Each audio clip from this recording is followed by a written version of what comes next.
WhatsApp vieillit. La vieillesse est une chose très difficile à accepter, presque pour nous tous.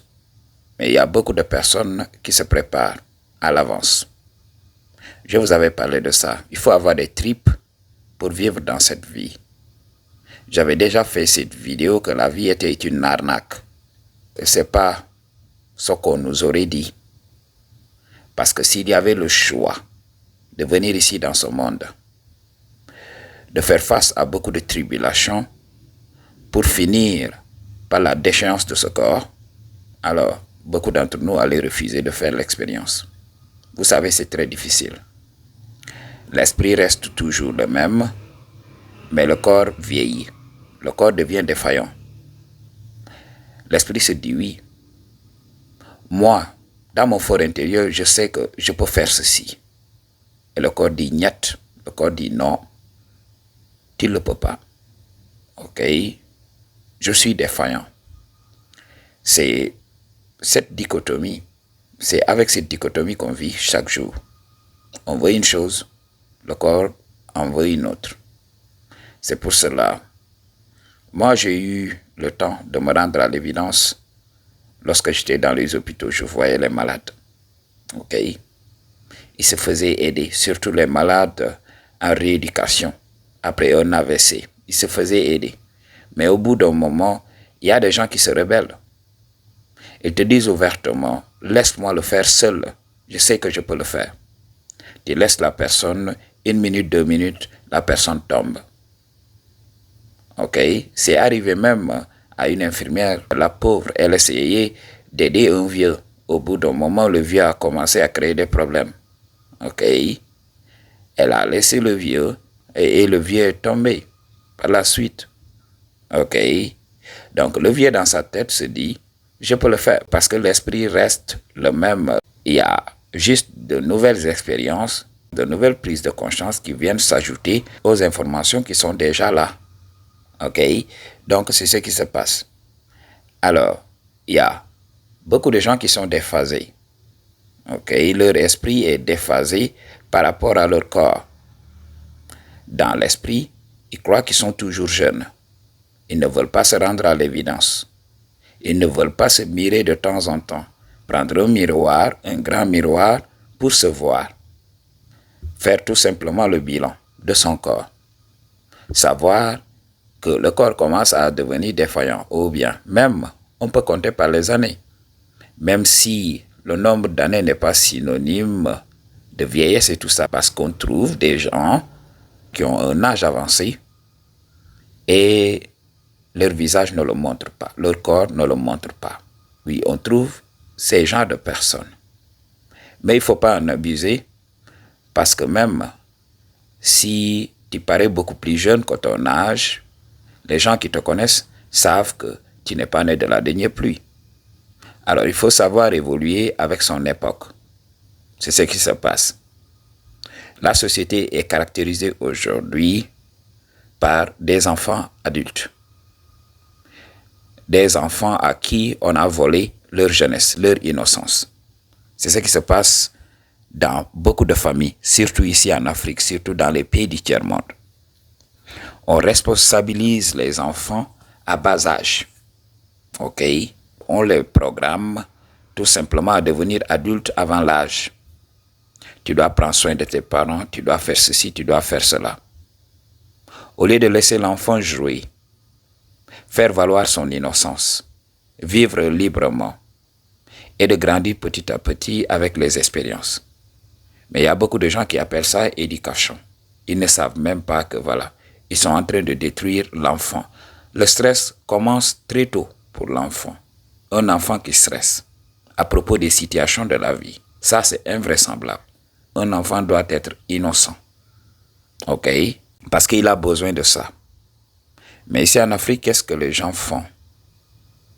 Les gens choisissent les enfants qui écoutent, surtout nous. Même moi qui te parle, j'ai été victime de ça. Pour les autres qui sont stubborn, qui n'écoutent pas, alors ils sont considérés comme des enfants rebelles. Et des fois, on fait semblant de les mettre à l'écart. Ok? Mais au finish, Ce sont ces enfants qui seront choyés. Et toi, on va te sacrifier. On va te responsabiliser très jeune. Tu vas grandir très vite.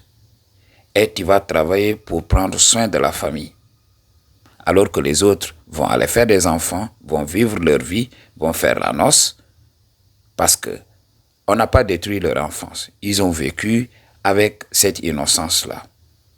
Et des fois, ils ne se sont pas séparés de ça. Jusqu'à un âge adulte.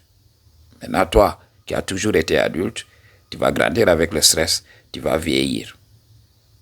Et toi, dans ta tête, tu vas te dire, oui, je suis toujours dans la jeunesse. Je ne suis pas encore devenu adulte. OK? Donc, à la réussite, je vais commencer à vivre ma jeunesse et tout ça. C'est ce qui se passe.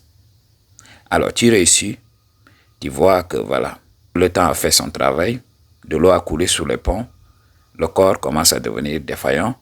Tu te dis non, je ne peux pas l'accepter. Et maintenant, tu veux rattraper ces années-là. C'est ce qui se passe dans notre société. Et tu vas voir une personne avancée en âge, s'habiller en jean simple, customisé. Et là, tu n'arrives pas à comprendre. Ce gars-là, il se prend pour qui? Il croit qu'il est jeune jusqu'à présent. Alors, tu vas trouver ces gens-là dans la société. Et si tu ne t'habilles pas pour ton âge et tout ça, les gens vont se moquer de toi, surtout la gente féminine. La gente féminine va croire que tu n'es pas un homme responsable.